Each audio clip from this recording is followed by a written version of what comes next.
क्योंकि हमारा खेल बहुत तेजी से आगे बढ़ रहा था और मुझे ऐसा महसूस हुआ कि हम कुछ फिटनेस के पॉइंट ऑफ व्यू से पीछे छूट जा रहे थे। हमारी स्किल में कभी कोई प्रॉब्लम नहीं थी।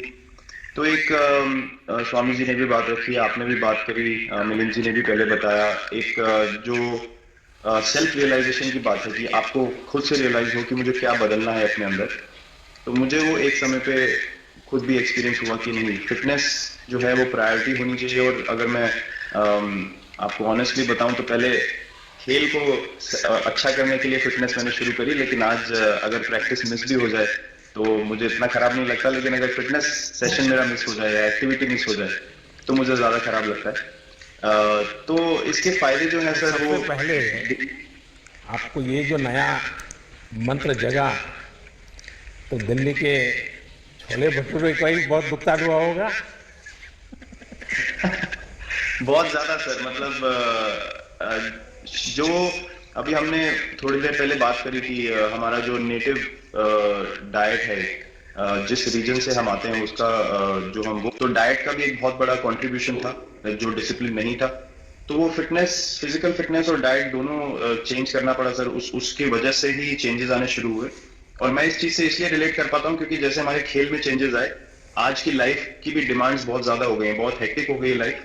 तो अगर हम अपनी फिटनेस को उस पेस के साथ नहीं रखेंगे, सिंक में नहीं रखेंगे, तो हम पीछे छूटते चले जाएंगे। तो अगर हम लोग अपनी फिटनेस को नहीं इंप्रूव करते तो हमारे खेल में भी आज हम बहुत पीछे छूटते चले जाते हैं। क्योंकि आप सिर्फ अपनी स्किल पे डिपेंड नहीं कर सकते, आपका जो मेंटल स्ट्रेंथ है, वो आपका शरीर कितना तंदुरुस्त है और आपका दिमाग कितना तंदुरुस्त है, उस दोनों का एक कॉम्बिनेशन साथ में चलता है। तो अगर मेरा शरीर सपोर्ट नहीं कर रहा है जो मेरा दिमाग सोच रहा है, तो मैं जो करना चाहता हूं मैं नहीं कर पाऊंगा। तो आपके मुझे छोटे सामने छोटे कैलोरी चेंजेस। कम करने का भी तो चैलेंज रहता होगा, और इतना बड़ा काम करने का भी चैलेंज रहता होगा। उसको कैसे हैंडल करते हैं? सर मैंने अभी जो अपने अनुभव में मैंने ये चीज एक्सपीरियंस करी है वो ये है कि खाने के बीच में समय देना बहुत जरूरी है। हम लोग बहुत बार खाते हैं और फिर बड़ी मील के बाद वो छोटा छोटा खाते चले जाते हैं पूरा दिन। तो वो जो हमारा सिस्टम है उसको कहीं प्रोसेस करने का मौका ही नहीं मिलता खाने को, और रात तक हम खाते चले जाते हैं। तो मैं जब छोटा भी था तो 11:30 12 बजे डिनर हो रहा है, उसके बाद मीठा खा के एकदम सो गए, कुछ एक्टिविटी नहीं, कुछ उसके बाद वॉक नहीं। तो आई थिंक ये छोटी छोटी चीजें जो है जो बहुत मैटर करती हैं कि आप अपने अंदर के सिस्टम को भी कितना समय दे रहे हैं उस खाने को प्रोसेस करने के लिए जो आप खा रहे हैं। तो उसके लिए अवेयरनेस बहुत जरूरी है कि आप किस वजह से कर रहे हैं। आप अपने आप को ओवरऑल फिट रखने के लिए कर रहे हैं या फिर सिर्फ वेट लॉस के लिए कर रहे हैं, जैसे अभी रुजुता जी ने बोला। तो प्रायोरिटी बहुत जरूरी है अपने दिमाग में कि आप, आपकी इंटेंशन ठीक होनी चाहिए, फिर अकॉर्डिंगली आपके रिजल्ट्स भी वैसे ही आएंगे बाहर। मैंने सुना है कि इन दिनों टीम के लिए एक योयो टेस्ट हो रहा है।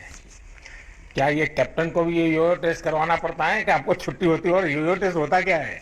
क्या क्या क्या करना पड़ता है? सर टेस्ट ये बहुत जरूरी था फिटनेस पॉइंट ऑफ व्यू से। अगर आप ग्लोबल फिटनेस लेवल्स की बात करें तो बाकी टीमों से हमारा लेवल अभी भी कम है, और हम चाहते हैं कि वो लेवल हम ऊपर लेके जाएं जो एक बेसिक रिक्वायरमेंट है।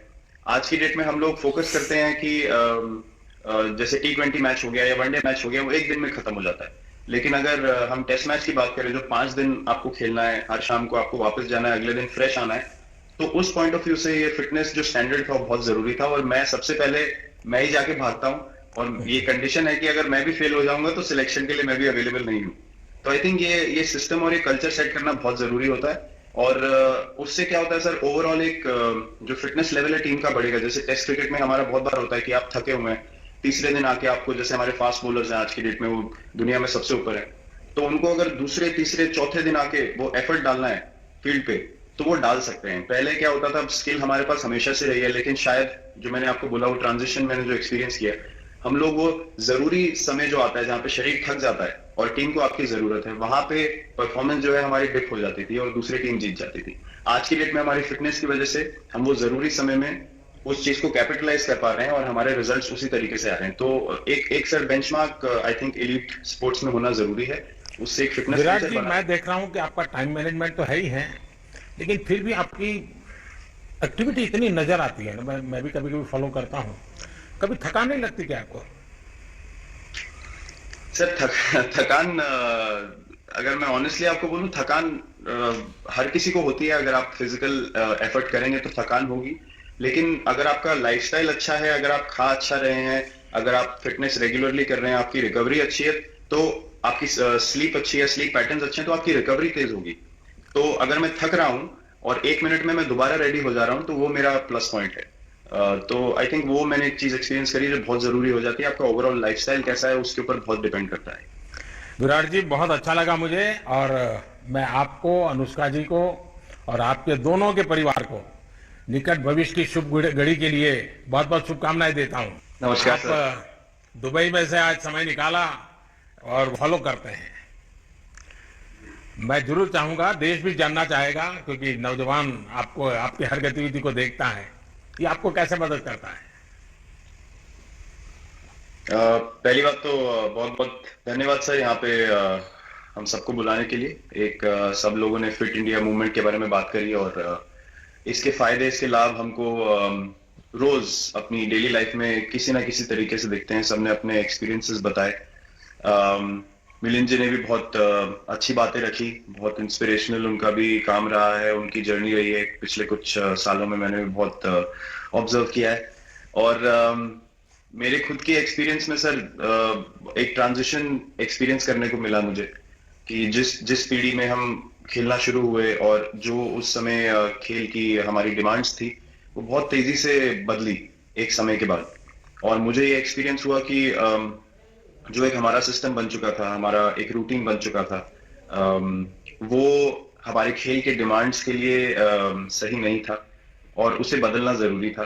क्योंकि हमारा खेल बहुत तेजी से आगे बढ़ रहा था, और मुझे ऐसा महसूस हुआ कि हम कुछ फिटनेस के पॉइंट ऑफ व्यू से पीछे छूट जा रहे थे। हमारी स्किल में कभी कोई प्रॉब्लम नहीं थी।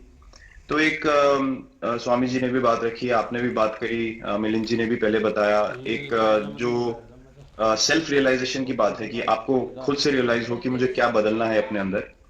तो मुझे वो एक समय पे खुद भी एक्सपीरियंस हुआ कि नहीं, फिटनेस जो है वो प्रायोरिटी होनी चाहिए। और अगर मैं आपको ऑनेस्टली बताऊं तो पहले खेल को अच्छा करने के लिए फिटनेस मैंने शुरू करी, लेकिन आज अगर प्रैक्टिस मिस भी हो जाए तो मुझे इतना खराब नहीं लगता। लेकिन अगर फिटनेस सेशन मेरा मिस हो जाए या एक्टिविटी मिस हो जाए तो मुझे ज्यादा खराब लगता है। तो इसके फायदे जो हैं सर, वो सबसे पहले आपको ये जो नया मंत्र जगा, तो दिल्ली के छोले भटूरे का ही बहुत भुगतान हुआ होगा।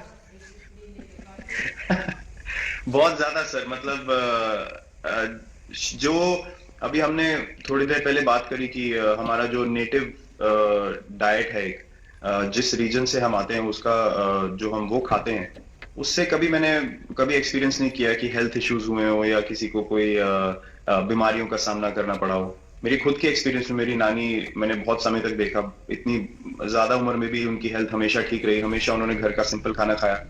तो मैं जब पला बड़ा तो शहरी खाना, मतलब बहुत ज्यादा बाहर का खाना होता था, खेलने कूदने जाते थे तो आते जाते बहुत सारी चीजें ऐसी खा ली कि जो हेल्थ पॉइंट ऑफ व्यू से अच्छी नहीं है। तो डाइट का भी एक बहुत बड़ा कंट्रीब्यूशन था, जो डिसिप्लिन नहीं था। तो वो फिटनेस, फिजिकल फिटनेस और डाइट दोनों चेंज करना पड़ा सर। उसकी वजह से ही चेंजेस आने शुरू हुए। और मैं इस चीज से इसलिए रिलेट कर पाता हूँ क्योंकि जैसे हमारे खेल में चेंजेस